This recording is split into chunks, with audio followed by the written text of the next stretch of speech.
Hello friends, welcome to చందమామ కథలు by RK. చందమామ కథల ప్రపంచంలోకి వెళదామా? ఇప్పుడు చెప్పబోయే కథలలో మొదటి కథ పొదుపు ప్రయత్నం. ఒక చిన్న పల్లెలో పుట్టి పెరిగిన అనంతుడు 18 ఏళ్ల వయసులో విద్యాభ్యాసం పూర్తి చేశాక తండ్రి మరణించాడు. అతడు గ్రామంలోనే ఉన్న కొద్దిపాటి వ్యవసాయ పనులు చూసుకుంటూ జమీందారు జగపతి రాయణం దివాణంలో ఉద్యోగం కోసం ప్రయత్నాలు ప్రారంభించాడు. ఒక సంవత్సరం గడిచాక అనంతుడికి దివాణంలో ఉద్యోగం దొరికింది. జగపతి రాయణం తన దగ్గర పనిచేసే వారి అందరి క్షేమము స్వయంగా తెలుసుకుని కన్నబిడ్డల్లా చూసుకునేవాడు.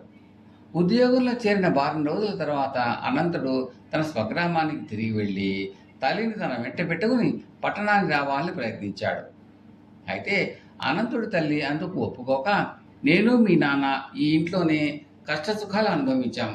నా ప్రాణం పోయే వరకు నేను ఈ ఇంట్లోనే ఉంటాను తప్ప వేరే ఎక్కడికి రాను. నువ్వు నన్ను చూడాలి అనుకున్నప్పుడల్లా వచ్చిపోతూ ఉండు అన్నది. ఎన్ని విధాల నచ్చచెప్పాలని చూసినా తల్లి వినకపోవడంతో అనంతుడు, మరి పట్టణంలో నా తిండి తిప్పలు ఎవరు చూస్తారు? నాకేమో వంట చేయడం తెలియదాయే అన్నాడు.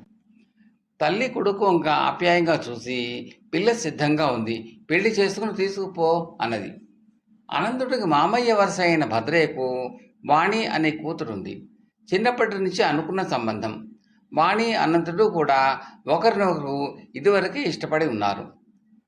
అనంతుడు తన అంగీకారం తెలియజేయడంతో వారం తిరగకుండానే వాణి అతని భార్య అయింది. మరొక వారం రోజుల్లో అతడితో పట్టణంలో కాపురం కూడా పెట్టింది. అతడు అద్దెకు తీసుకున్న ఇల్లు కేవలం ఒక్క పడక గది, ఒక చిన్న వంటగది మాత్రమే. అయితే అప్పటి వరకు బాగానే సరిపోయిన ఆ ఇల్లు సంవత్సరం గడిచాక కొడుకు పుట్టడంతో వాళ్ళకి ఆ ఇల్లు బాగా ఇరుకైపోయింది. వాణి భర్తను ఏదైనా పెద్ద ఇల్లు చూడమని పోరాటం మొదలుపెట్టింది. మనకొచ్చే ఆదాయంతో ఇంతకన్నా పెద్ద ఇల్లుని మనం భరించలేం. పట్టణంలో కిరాయిలు చాలా ఎక్కువగా ఉంటాయి, నువ్వు చూస్తున్నావు కదా అన్నాడు అనంతుడు. వాణి కాసేపు ఆలోచించి, పోనీ మనమే సొంతంగా ఇల్లు కట్టుకుంటే అన్నది. అనంతుడు నిర్ఘాంతపోయి, ఏమిటి, అద్దె భరించలేని మనం సొంతంగా ఇల్లు కట్టుకోవడమే? పిచ్చి పిచ్చి కలలు కనడం మానేయి అన్నాడు. అయినా వాణి అంతటితో తన ప్రయత్నం విరమించలేదు. తమకొచ్చే ఆదాయంలోనే వీలైనంత వరకు పొదుపు చేసి కాస్త కాస్త సొమ్ముగా వెనకేయసాగింది. కొన్నాళ్ళు గడిచాక భర్తతో ఆ మాట చెప్పింది. అనంతుడు నవ్వి, నువ్వు దాచిన సొమ్ముకు 100 గజాల స్థలం కూడా దొరకదు ఈ పట్టణంలో, ఇక ఇల్లు కట్టడానికి సొమ్మేది అన్నాడు. వాణి తన పట్టు వదలలేదు. ఈ లోపల మరొక బిడ్డకు జన్మనిచ్చింది ఆమె. ఈసారి ఆడపిల్ల. మళ్లీ భర్తను సొంత ఇంటి కోసం కోరింది. అనంతుడు ఆమె ఆలోచనను కొనసాగనివ్వలేదు. ఇలా ఉండగా జమీందార్ తన వద్ద పనిచేస్తున్న వారందరికీ ఊరి చివర ఇళ్ల స్థలాలను ఉచితంగా పంచిపెట్టాడు. అనంతుడికి కూడా అందులో ఒక 100 గజాల స్థలం దొరికింది. వాణి మళ్ళీ తన అభిప్రాయాన్ని అనంతుడితో మరింత పట్టుదలగా, ఇప్పటికైనా మనం సొంత ఇల్లు కట్టుకోవడం చాలా అవసరం. పిల్లలు పెరిగే కొద్దీ వాళ్ళ అవసరాలు తీర్చడంలో పడి ఇల్లు ఎప్పటికీ మనం కట్టలేం. నా మాట విని ఇల్లు కట్టే ప్రయత్నం చేయండి అన్నది. అనంతుడు ఆమె ఉత్సాహాన్ని మళ్ళీ నీరు కార్చేశాడు. ఇల్లు కట్టడం సామాన్యమైన పని కాదు. కలప కొనాలి, ఇటుకలు సున్నం కొనాలి, ఒక పక్క పనివాళ్ల కూలి విపరీతంగా పెంచేశారు. మనలాంటి సామాన్యులు పూరిపాక కూడా కట్టలేరు అన్నాడు. వాణికి ఈసారి చాలా కోపం వచ్చింది. అసలు ప్రయత్నం అంటూ చేస్తే కదా, ముందుగా మనకున్న దాంతో కనీసం గోడలైనా లేపితే ఆ తర్వాత కలప గురించి, పైకప్పు గురించి ఆలోచించవచ్చు అన్నది. అనంతుడు సమాధానం చెప్పకుండా దివాణానికి వెళ్ళిపోయాడు. వాణి తను పొదుపు చేసిన సొమ్ము లెక్కించింది. పనివాళ్ళను రప్పించి మాట్లాడింది. తమకు జమీందారు ఇచ్చిన స్థలంలో పునాదులు తవ్వించింది. అనంతుడు వారించిపోయి ఇక తన మాట వినదని నిర్ణయించుకుని మౌనంగా ఊరుకున్నాడు. చూస్తుండగానే పునాదులపైన గోడలు లేచాయి. ఈ లోపల పల్లెటూరులో ఉన్న అన్నగారికి కబురు చేసింది వాణి. ఆయన తన పొలంలో కలప చెట్లను కొట్టించి ఎడ్లపైన కలప వేసుకుని చెల్లెలి ప్రయత్నాన్ని ఊపిరిపోశాడు. క్రమంగా ఇంటికి తలుపులు, కిటికీలు పెట్టడం కూడా పూర్తి అయింది. అప్పటికి వాణి తన పొదుపు చేసిన సొమ్మంతా ఖర్చు చేసేసింది. ఇరుగు పొరుగు వారి వద్ద కొంత మొత్తం అప్పు కూడా చేసింది. పైకప్పు వద్ద పని ఆగిపోయింది. ఈ స్థితిలో ఒకనాడు అనంతుడు భోజనం చేసి విశ్రమించిన సమయంలో ఆమె, మీ స్నేహితులు ఎవరైనా మనకు అప్పు ఇస్తారేమో చూడండి, పైకప్పుకు తాటివాసం, పెంకులు ఉంటే ఇల్లు పూర్తయిపోతుంది, ఇంతవరకు వచ్చాక తాటాకు వేస్తే ఏం బాగుంటుంది అన్నది. అనంతుడు ఇబ్బందిగా ఆమె వంక చూసి, నేను చేయి చాచి ఏనాడైనా ఎవరినైనా అప్పు అడిగానా? ఇల్లు లేకపోయినా పర్వాలేదు, పరువు పోకూడదు అన్నాడు. ఇది జరిగిన 2 రోజులకు గ్రామం నుంచి వాణి చిన్ననాటి స్నేహితురాలు ఆమెను చూడవచ్చి విషయం తెలుసుకుని, దీనికి ఇంత ఆలస్యం ఎందుకు చేశావు? ఈనాడో నాకు కబురు చేయవలసింది. మా పొలంలో మంచి చేవగల తాటి చెట్లు బోలెడున్నాయి. పైకప్పుకు కావలసిన పాసం నేను పంపిస్తాను, ధైర్యంగా ఉండు అన్నది. ఈ విధంగా స్నేహితురాలు పంపిన తాటివాసంతో పైకప్పుకు ఒక రూపం వచ్చింది. ఇక పెంకు వేస్తే సరిపోతుంది. వాణి పట్నంలో ఉన్న పెంకుల కర్మాగారం గురించి వాకపు చేసింది. దాని యజమాని వాయిదాల పద్ధతిలో డబ్బు చెల్లించేందుకు అంగీకరించాడు. అయితే అందుకు మధ్యవర్తి ఎవరైనా హామీ ఇవ్వాలని షరతు పెట్టాడు. తనకు హామీ ఉండేందుకు ఎవరు దొరుకుతారా అన్న తీవ్రమైన ఆలోచనలో పడింది వాణి. ఈ జరుగుతున్నదంతా అనంతుడు ఒక వంక చూస్తూనే మరో పక్క ఆలోచిస్తున్నాడు. ఉదయం వాణి కిటికీ దగ్గర కూర్చుని తల దువ్వుకుంటూ ఉండగా తన ఇంటికేసి వస్తున్న పెంకులతో ఉన్న బళ్ళు, పక్కనే నడుస్తున్న అనంతుడు కనిపించి ఆమె నిర్ఘాంతపోయి ఇంటి బయటికి వచ్చింది. అనంతుడు భార్యకేసి చిరునవ్వుతో చూస్తూ, అంతగా ఆశ్చర్యపడకు వాణి, ఈ పెంకంతా మన ఇంటి కోసమే. ప్రయత్నం చేయాలే కానీ మనిషికి అసాధ్యమైనది లేదు అని నువ్వు నిరూపించావు. ఇప్పటికైనా నా ప్రయత్నం నేను చేయకపోతే నీకు చాలా అన్యాయం చేసి వాడిని అవుతాను అన్నాడు. భర్తలో ఇన్నాళ్లకు తాను కోరుకుంటున్న మార్పు వచ్చినందుకు వాణ్ణి పరమానందం చెందింది. స్వంత ఇల్లు కట్టుకునే ప్రయత్నంలో మీరు మొదటి నుంచి ఈ మాత్రం సహకరించి ఉంటే మనం ఏనాడో అద్దెళ్లలో ఉండే బాధ తప్పేది అన్నది. ఏమైనా ఆ అద్దె ఇళ్ల బాధ తప్పించిన దాని నువ్వు దువానా ఖర్చులు చేయకుండా పొదుపుగా కాపురాన్ని చక్కదిద్దగలిగితే ఎన్ని ఘనకార్యాలు చేయవచ్చో నాకు ఇప్పుడు అర్థమైంది అన్నాడు అనంతుడు. అవును, మన స్థాయికి ఇప్పుడు మనం చేసింది చాలా గొప్ప ఘనకార్యం అని వాణి నవ్వింది. కథ సమాప్తం. 2వ కథ కొత్త పిశాచం. ఈ కథను రాసిన వారు శ్రీ బిఎం నాగేంద్రరావు గారు. కదళిపురాన్ని ఏలే మిత్రవర్ధనుడు చాలా సమర్థుడైన రాజు. అతని పాలనలో రాజ్యం చాలా సుభిక్షంగా ఉండేది. అతనికి రాత్రివేళ మారువేషంలో తిరుగుతూ ప్రజల కష్టసుఖాలు తెలుసుకునే అలవాటు ఉండేది. అతను ఆ విధంగానే తిరుగుతూ ఒకనాటి రాత్రి పేద కుటీరం సమీపంగా వెళుతూ ఉండగా లోపల నుంచి ఒక సంభాషణ వినిపించింది. అతను ఆగి ఆ సంభాషణ ఆలకించాడు. భర్త భార్యతో అంటున్నది, ఈ కటిక దారిద్ర్యం ఎన్నాళ్ళని భరిస్తాము? రాజుగారు చాలా దయాపరుడని చెబుతారు కదా, ఆయన దర్శనం చేసుకుని ఇంత శ్మశానం ఇచ్చినా సరే పుచ్చుకో అన్నది. ఈ మాటల్లో విని రాజు ముందుకు సాగిపోయాడు. మర్నాడు ఆ పేదవాడు రాజును దర్శనం చేసుకుని, మహారాజా, బతకడం చాలా కష్టమైపోతోంది, ఇంత శ్మశానమైన ఇప్పించండి అన్నాడు. రాజు ఆ పేదవాడికి ఒక శ్మశానం ఇప్పించాడు. వాడి ఇంటికి వచ్చి, రాజును శ్మశానం అడిగాను, ఇచ్చాడు, ఇప్పుడు ఏం చేద్దాం అన్నాడు భార్యతో. ఏం చేస్తాం, అక్కడ చెట్లు ఏమన్నా ఉంటే కొట్టుకురా, కట్టెల ముగ్గు తిందాం, ఆ తర్వాత అక్కడే సాగు చేసుకుని పండించుకు తినవచ్చు అన్నది భార్య. పేదవాడు గొడ్డలి భుజాన పెట్టుకుని శ్మశానానికి వెళ్ళాడు. అక్కడ ఒకే ఒక పెద్ద చింత చెట్టు ఉన్నది.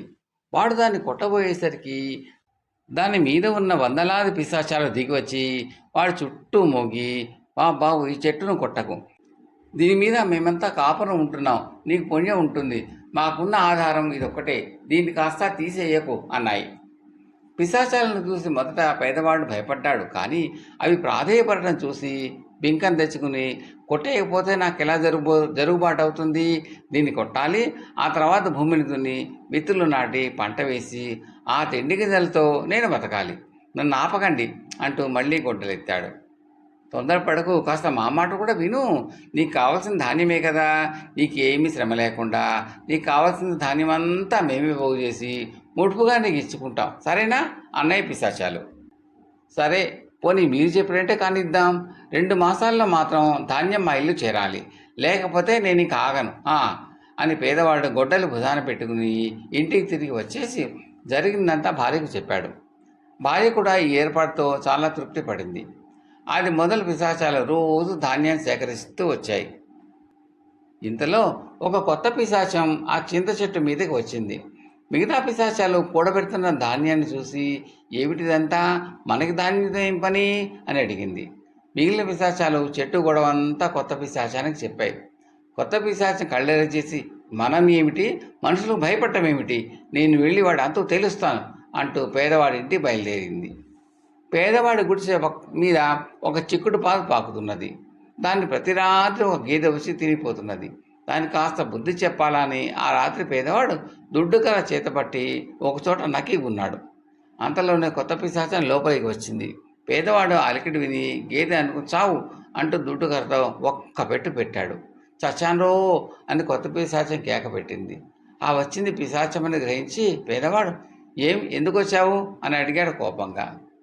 ఏం లేదండి, మీకు ఒడ్లుగా కావాలో బియ్యంగా కావాలో కనుక్కురమ్మని మా వాళ్ళు నన్ను పంపారండి అన్నది కొత్త పిశాచం వణుకుతూ. అదా సంగతి, బియ్యంగానే పంపమను అన్నాడు పేదవాడు. కొత్త పిశాచం చెట్టు వద్దకు తిరిగి వచ్చి ఆయన గారికి ఒడ్లు పనికి కావట, బియ్యం కావాలట అన్నది. ఇదా నువ్వు చేసుకొచ్చిన నిర్వాహకం? అసలే ఒడ్లు దొరక నానాయాతన పడి వస్తూ ఉంటే దాన్ని దంచి బియ్యం చేసే పని కూడా మా ప్రాణం మీదకి తెచ్చిపెట్టావా అంటూ పాత పిశాచాలు కొత్త పిశాచిని ముక్క చివాట్లు పెట్టి నానా తిట్లు తిట్టాయి. కథ సమాప్తం. తర్వాతి కథ చెరపకురా చెటేవు.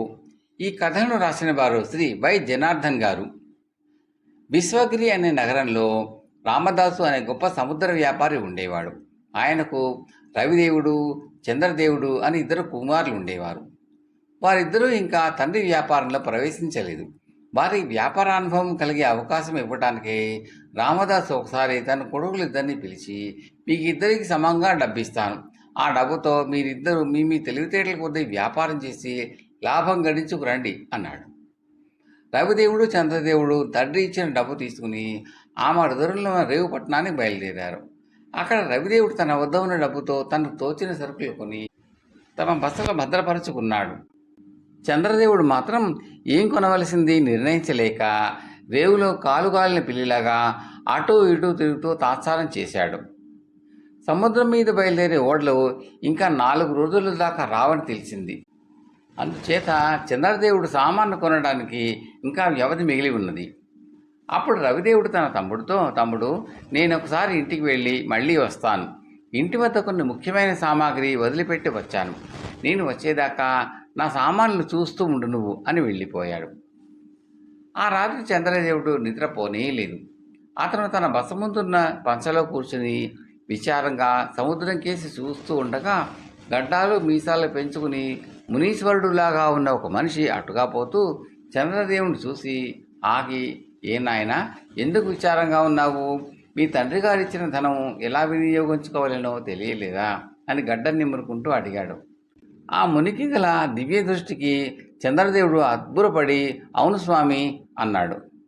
నీ తండ్రి ఇచ్చిన ధనంతో నవధాన్యములు కొని వాటిని సముద్రంలో జల్లించుము, ఆ తర్వాత ఎముగునో నీకే తెలియగలదు అని సలహా ఇచ్చి ముని వెళ్ళిపోయాడు.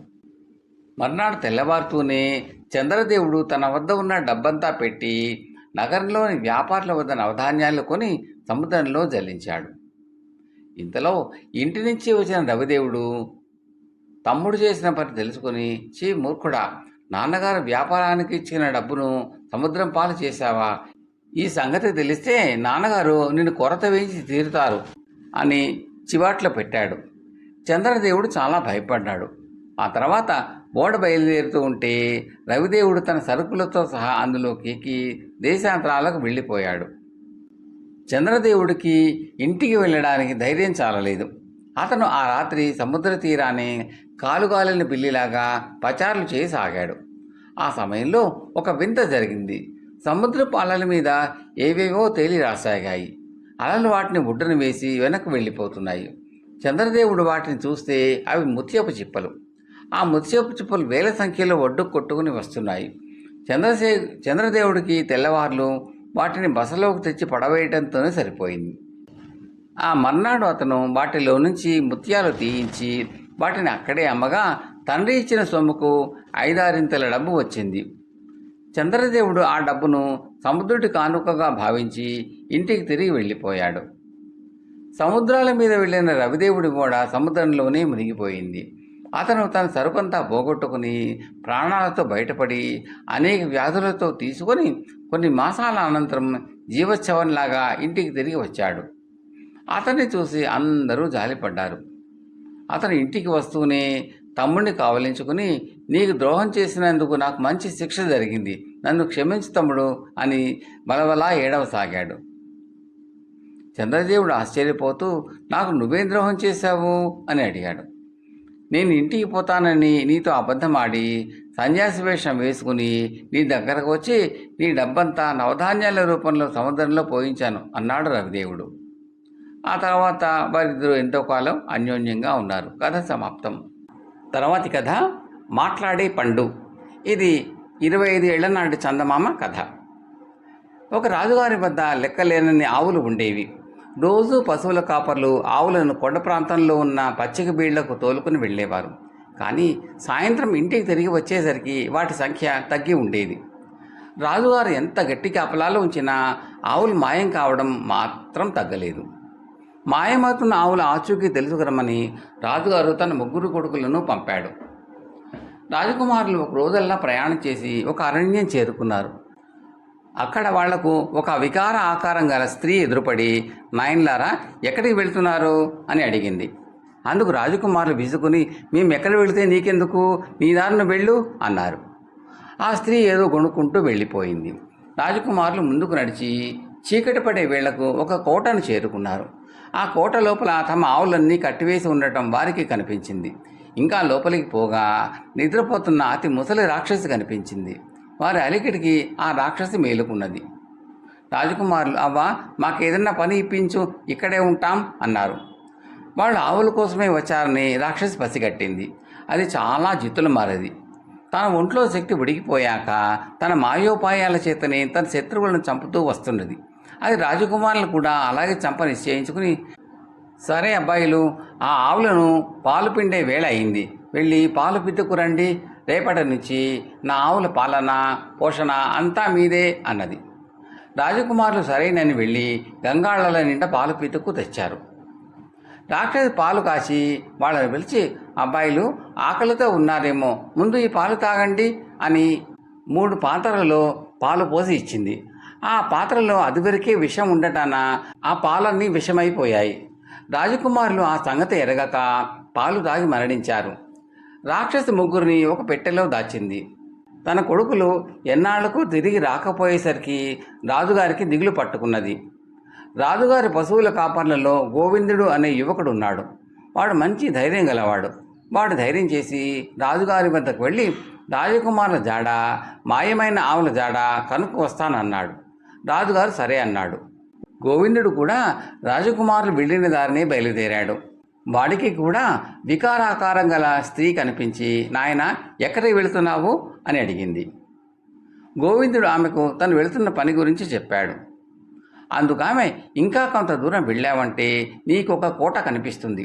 అందులో ఒక జిత్తుల ముసలి రాక్షసి ఉన్నది. నా చెల్లెలి సహాయంతో అదే మీ రాజుగారి ఆవులను కాజేసింది. అవసరం తీరినాక అది నా చెల్లెల్ని చంపేసింది. ఈ పాటికి అది మీ రాజుగారి కొడుకులను కూడా చంపేసే ఉంటుంది. వాళ్ళకి ఈ విషయం ముందే చెబుదామనుకుని పలకరించాను వారిని, కానీ వారు నా మీద చిరాకు పడి ఏమీ మాట్లాడకుండా వెళ్ళిపోయారు అన్నది. గోవిందుడు ఆమెతో, నీ చెల్లెలు ఎవరు? ఆ రాక్షసి మా ఆవులను కాజేయాల్సిన అవసరం ఏమిటి అని అడిగాడు. అందుకామె, ఆ రాక్షసి ముసలితనం రావటాన పొట్టగడవటం కష్టమైంది. మీ రాజుగారి ఆవుల మీద దాని కన్ను పడింది. మా చెల్లెలు కూడా ఒక మంత్రగత్తె. ఆ రాక్షసి మా చెల్లెలతో మెల్లగా స్నేహం చేసింది. రాజుగారి ఆవుల్లో సగం వాటా ఇస్తానని చెప్పి మా చెల్లెలి సహాయంతో ఆవులను మాయం చేయించి తన కోటకు చేర్పించుకున్నది. అవసరం తీరాక అది మా చెల్లెల్ని చంపేసింది. అన్యాయంగా మా చెల్లెల్ని చంపినందుకు నాకు ఆ రాక్షసి మీద చాలా కసిగా ఉన్నది. నేనా ముసలిదాన్ని, నా మంత్రశక్తులు ఏనాడో పోయాయి. నీలాంటి వాళ్ళు కనిపిస్తే వాళ్ళ సహాయంతో ఆ రాక్షసి మీద పగ తీర్చుకుందామని చూస్తున్నాను అన్నది. అంతా విన్న గోవిందుడు, ఆ రాక్షసి బారి నుంచి రాజకుమారులను మా ఆవులను కాపాడుకునే మార్గం ఉంటే చెప్పు అన్నాడు. నాకు మంత్రశక్తులు పోయినా నా దగ్గర ఇంకా 2 వస్తువులు మిగిలి ఉన్నాయి అంటూ ఒక పండు 3 రాళ్ళు గోవిందుడి చేతిలో పెట్టి, ఆ వికారాకారం గల స్త్రీ, ఈ పండు నీకు రాబోయే అపాయం గురించి ముందే చెబుతుంది. ఇది మాట్లాడే పండు. దీంతో నీ అవసరం తీరిపోయాక ఈ పండులను విత్తు తీసి నీటిలో అరగదీసి చనిపోయిన వారి మీద చల్లితే వాళ్ళు తిరిగి బతుకుతారు. ఈ రాళ్ళు కింద వేసి ఏమి కావాలంటే అది అవుతాయి. నువ్వు రాక్షసుని చంపుతావని నాకు నమ్మకం ఉంది, వెళ్ళిరా నాయనా అన్నది. ఆమె ఇచ్చిన వస్తువులను తీసుకుని గోవిందుడు కోటకేసి బయలుదేరాడు. కోటను చేరుకుని ముసలి రాక్షసుని చూసి గోవిందుడు తనకు ఏదైనా పని ఇప్పించమని అడిగాడు. వీడు కూడా ఆవుల కోసమే వచ్చాడని రాక్షసి పసిగట్టింది. సరే, నా ఆవును చూసుకుంటూ ఉండు అని లోపలికి వెళ్ళి పాలు తెచ్చి ఎంతో ఆప్యాయంగా వాడిని తాగమన్నది. తాగకు, అందులో విషం ఉన్నది అని పండు గోవిందుడిని రహస్యంగా హెచ్చరించింది. రాక్షసి కన్నుగప్పి గోవిందుడు ఆ పాలను అవతల పారబోశాడు. పాలు తాగి కూడా గోవిందుడు బతికే ఉన్నందుకు రాక్షసి ఆశ్చర్యపోయి, అక్కడ పడక ఉన్నది, వెళ్ళి పడుకో, చాలా పొద్దుపోయింది అన్నది. పడుకోకు, కందకంలో పడతావు అని పండు మళ్ళీ గోవిందుని హెచ్చరించింది. రాక్షసి వెళ్ళిపోయాక గోవిందుడు పడక ఎత్తి చూస్తే దాని కింద ముళ్ళ కంచెలతో నిండిన లోతైన గొయ్యి కనిపించింది. రెండవసారి తన ప్రాణం దక్కించుకున్నందుకు గోవిందుడు సంతోషించాడు. గోవిందుడు రాజకుమారుల కోసం కోటంతా గాలించాడు. వాటికి రాజకుమారుల శవాలు ఉన్న పెట్టె కనబడింది. కానీ వికారాకారం గల స్త్రీ చెల్లెలి శవం మాత్రం కనబడలేదు. రాజకుమారుల శవాలను మోసుకుపోవడం సాధ్యం కాదు. అందుచేత వాడు ఇక తనకు పండు అవసరం లేదు అని అనుకుని దాని విత్తనం తీసి నీటిలో అరగదీసి ఆ నీళ్లు రాజకుమారులపై చిలకరించాడు. వాళ్ళు వెంటనే బతికి గోవిందుడిని గుర్తుపట్టారు. తర్వాత నలుగురు కలిసి పశువుల కొట్టానికి వెళ్ళి పశువులను విడిపించి వాటిని తోలుకుంటూ కోట దాటారు.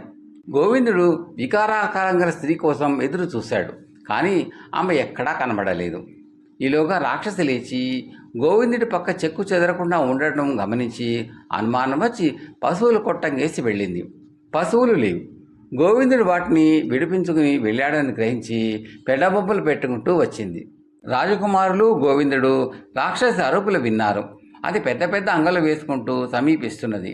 గోవిందుడికి తన వద్ద ఉన్న రాళ్ల సంగతి జ్ఞాపకం వచ్చింది. అతను వెంటనే ఒక రాయి తీసి వెనక్కు విసురుతూ రాక్షసి వస్తున్న దారెంతా దట్టమైన ముళ్ళకంచెలు అయిపోవాలనుకున్నాడు. అంతే, ఆ దారెంతా ముళ్ళకంచెల మయమైపోయింది. ముళ్ళకంచెల మధ్య చిక్కుకుపోయిన రాక్షసి అతి ప్రయాసతో వాటిని దాటి మళ్లీ రాసాగింది. గోవిందుడు మరొక రాయి వెనక్కు విసిరి ఆ రాక్షసి వస్తున్న దారెంతా మంటల మయమైపోవాలని అనుకున్నాడు. అంతే, ఆ రాక్షసి మంటల మధ్య చిక్కుకున్నది. ఆ మంటలు చల్లారేదాకా రాక్షసి కదలలేకపోయింది. ఈలోపుగా రాజకుమారులు గోవిందుడు చాలా దూరం వెళ్ళారు. మరొకసారి రాక్షసి తమను సమీపిస్తూ ఉండడం చూసి గోవిందుడు తన వద్ద ఉన్న మూడో రాయి కూడా విసిరి అక్కడ భయంకరమైన వాగు ప్రవాహంతో రావాలని కోరుకున్నాడు. అంతే, మరుక్షణమే ఒక పెద్ద వాగు ఏర్పడి అది పొంగనారంభించింది. అయినా ఆ రాక్షసి వాగులో దిగి దాన్ని దాట ప్రయత్నించింది. అయితే ఆ ప్రవాహం రాను రాను ఉద్ధృతమైపోవడంతో రాక్షసి అందులో కొట్టుకుపోయింది. సాయంకాలానికల్లా గోవిందుడు రాజకుమారులతోనూ ఆవులతోనూ రాజుగారి ఇల్లు చేరి రాజుకు జరిగిందంతా చెప్పాడు. రాజుగారు ఎంతో సంతోషించి గోవిందుని గొప్పగా సత్కరించాడు. కథ సమాప్తం. మీకు ఈ కంటెంట్ నచ్చితే లైక్ చేయండి, బంధుమిత్రులు షేర్ చేయండి, సబ్స్క్రైబ్ చేసి గంట సింబల్లోకి ఆల్ కూడా నొక్కండి.